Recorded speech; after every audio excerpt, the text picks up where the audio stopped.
Qatar, the nation of Qatar, has withdrawn from OPEC, the Organization of Petroleum Exporting Countries, OPEC, of which Saudi Arabia is probably the strongest, most vocal and powerful member. Qatar has announced today it is withdrawing from OPEC in January. This from the AP, John Gambrell in the AP, and from the Times today, the New York Times, Ben Hubbard and Stanley Reed. I've put together a little something about what has happened here. The small energy-rich nation of Qatar announced it will withdraw from OPEC in January. The surprise announcement from Qatar's Minister of State for Energy Affairs, Saad Sharida al-Kaabi, said the move allows Qatar to focus on its gas industry and dismissed the idea that this was in any way political. However, in June of last year, 2017, not this past summer, but the summer before, Saudi Arabia and 3 other Arab nations imposed a travel and trade boycott on Qatar, accusing it of financing terrorism and interfering in the internal affairs of other states.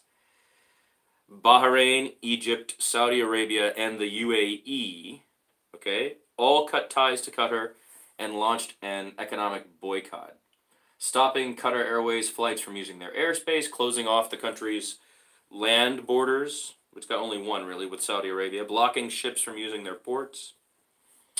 They say the crisis stems from Qatar's support for extremist groups in the region. Doha, that's the capital, so when we refer to the government there, they say the charges are denied by Doha. The 4 nations have also pointed to Qatar's close relationship with Iran, with which its massive offshore gas field. That's an incomplete sentence here. Sorry, it's written poorly. But apparently, there's Qatar restored full diplomatic ties to Iran in the middle of this argument. Now, the United States has a large military base in Qatar. You may know this, and has sought to end this feud. This is the first time a Mideast nation has left OPEC, the cartel, since its founding in 1960. But Qatar was actually the first nation outside of the original members to join. They entered in 61. So is this like first in, first out? Will others? It's not. Is it going to become financially less viable to be in OPEC for the smaller nations? That's the question. They're going to change their focus, they're saying. Qatar is a nation about the size of Connecticut in the United States. It sticks out into the Arabian Peninsula in the Persian Gulf. This is where the Al Udeid Air Base is, home of forward headquarters of the U.S. military's Central Command, and something like 10,000 American troops, they're saying. It is one of the smallest producers in OPEC, but it's the world's largest exporter of liquefied natural gas, giving its citizens the highest per capita income, I believe, in the world. Or maybe of any country in OPEC, probably. In a statement, Al-Kaabi said Qatar planned to increase its exports of liquefied gas, we're talking about, from 77 million tons of gas per year to 110 million tons. He also said Qatar wants to raise its oil production. In light of such efforts and plans, and in our pursuit to strengthen Qatar's position as a reliable and trustworthy energy supplier across the globe, we had to take steps to review Qatar's role and contributions on the international energy scene, Al-Kaabi said. Qatar will be hosting the 2022 FIFA World Cup. A lot of people have been talking about that. Will it be ready to be doing this kind of stuff? Which some see as a symbol of its rising cultural significance in the area, is what I wrote about that. I mean, there are also others who see it as FIFA goes hand in hand with the notion of mafia. Sports in general, I would say, have that angle. So it's not like we're talking about a cultural event in the art or literary worlds when we talk about a nation hosting the World Cup for the first time. And it's not like the Olympics, so it's this space where there's a recognition by others, but what does it really mean? We all see Qatar on jerseys from the airline, So the sports guys are the first way to kind of pry your way into international recognition. Like Taiwan, attempting to always want to be in the Olympic events and the international events as Taiwan, right? There was no immediate comment today from OPEC. They're based in Vienna. They're going to meet later in the month to talk about production cuts. So that's the Qatar story.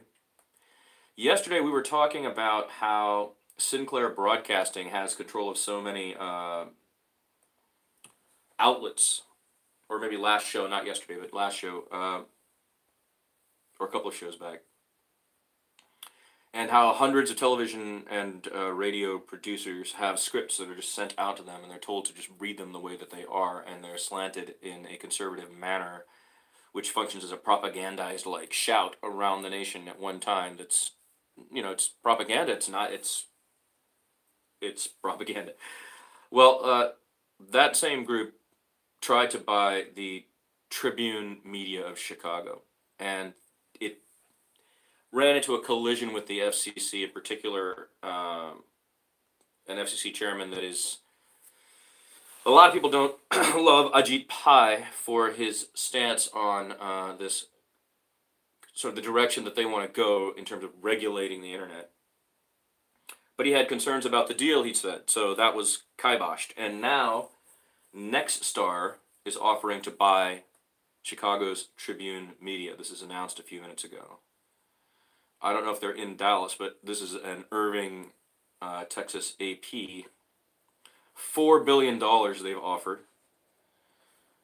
This is 4 months after the collapse of the attempt by Sinclair Broadcast Group. So one would think that the FCC would feel better about this.